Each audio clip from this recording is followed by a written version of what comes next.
Today we're going to talk about cross-posting. So cross-posting is when you take a post from one network. Let's say you start posting a photo on Instagram. You'll take that photo and then you'll put it across platform on Facebook, Twitter, Tumblr, you name it. You could even end up putting it back on your blog. I have some issues and some recommendations with cross-posting. If you cross-post directly from the Instagram app to Twitter, the photo doesn't show up because Twitter and Instagram don't play too nicely together.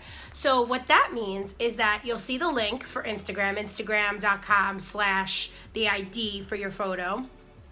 And then people have to click on the link and ultimately check out of your Twitter environment.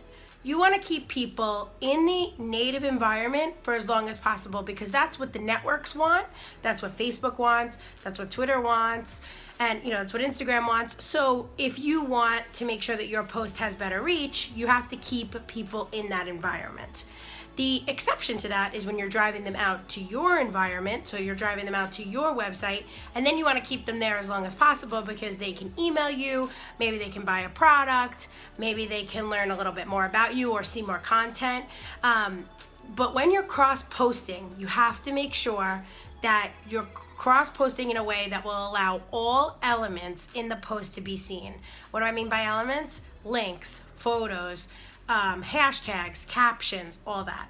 So cross-posting from Instagram to Twitter is really not something I recommend. I'd rather you post the photo directly, like natively in Twitter, or take the link and say, for more, go to my Instagram or more on Instagram, and then put the link.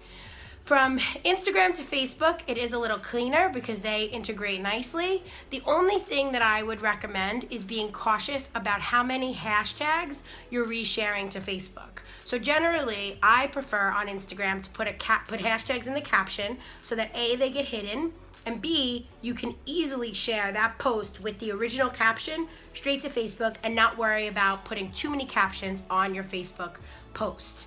I think that's all that I'm going to share today on this particular part of cross-posting. But then tomorrow, we're going to talk a little bit about following the breadcrumbs and how you drive people for a personal brand back to your site.